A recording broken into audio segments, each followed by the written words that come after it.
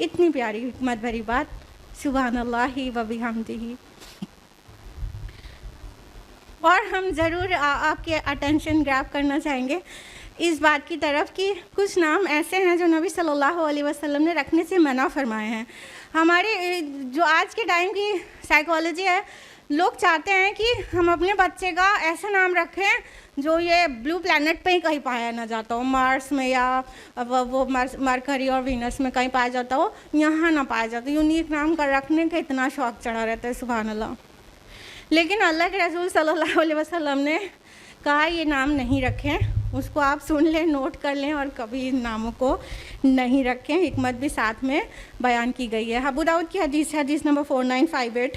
سمرہ بن جندب رضی اللہ عنہ فرماتے ہیں کہ نبی صلی اللہ علیہ وسلم نے ہمیں ان ناموں کو رکھنے سے منع فرمایا ہے۔ کون کون سے؟ یسار مطلب آسان، مبارک یعنی برکت والا، رباح یعنی فائدہ، اور نجی اور افلاح یعنی کہ کامیابی۔ آگے فرمایا کہ لوگ پوچھیں گے کہ ہے تو بولو گے نہیں، مطلب کوئی آیا آسانی ہے؟ نہیں، کوئی آسانی نہیں، سب مشکل ہی مشکل ہے۔ برکت ہے؟ برکت کہاں ہے؟ گھر میں نوزت ہی نوزت ہے۔ کوئی اب نام آپ یہی رکھیں گے، جب گھر میں وہ نہیں ہوگا تو یہی بولیں گے نا آپ۔ کامیابی ہے؟ کوئی کامیابی نہیں، سب ناکامی۔ گھر میں جتنے ہیں سب ناکام ہیں، کامیابی باہر ہے۔ تو اللہ کے رسول صلی اللہ علیہ وسلم نے ان ناموں کو رکھنے کے لیے منع کیا ہے، اور آپ کو پتہ ہے سوسائٹی میں نام ہوتے ہیں تو ان کو نہیں رکھیں۔ Stay aware of all those things. تو ہم نے دیکھا کہ ہمارے نبی کیسے حکیم تھے، کیسے شفیق تھے، اور آپ کے وزڈم والے الفاظ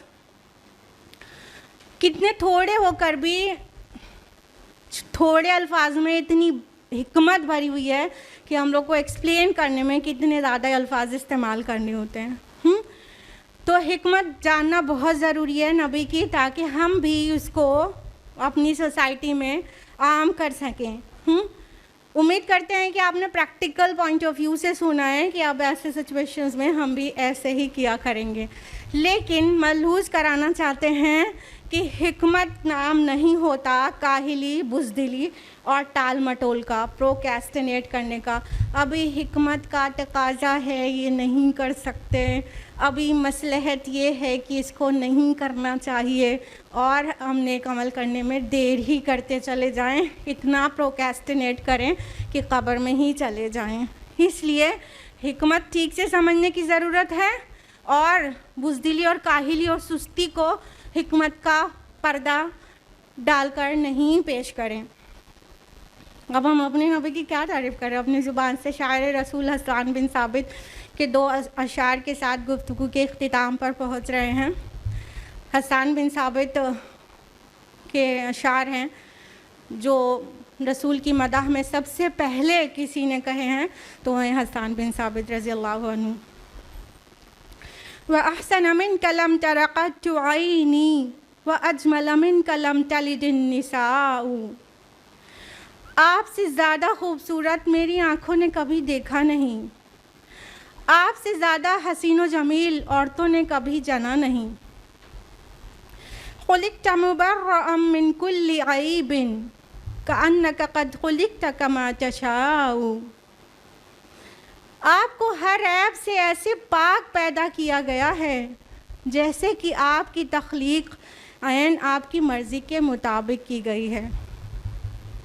فرمان رب سورہ الانشراح سورہ نمبر 94 آیت نمبر 4 میں وَرَفَعْنَا لَكَ ذِكْرَكَ، اور ہم نے آپ کے ذکر کو بلند کیا۔ تو آئیے اپنے نبی کے اوپر درود بھیج کر اپنی گفتگو کو ختم کریں۔ اللہم صلی وسلم علی نبینا محمد، اللہم صلی وسلم علی نبینا محمد، اللہم صلی وسلم علی نبینا محمد۔ قربان جائے ہم، ہمارے اپنے، ہمارے آباء و اجداد، ہمارے رشتہ دار، ہمارے سارے احباب آپ کی رحمت اور آپ کی حکمت پر، آمین۔ وآخر دعوانا الحمدللہ رب العالمین، والسلام علیکم ورحمۃ اللہ وبرکاتہ۔ جزاک اللہ خیراً کثیراً کثیرا میم. اللہ تعالیٰ آپ کو صحت مند رکھے اور جس مقصد کے لیے آپ کی کوششیں ہیں اس کو انجام کار تک پہنچانے میں اللہ تعالیٰ آپ کی مدد کرے. آمین.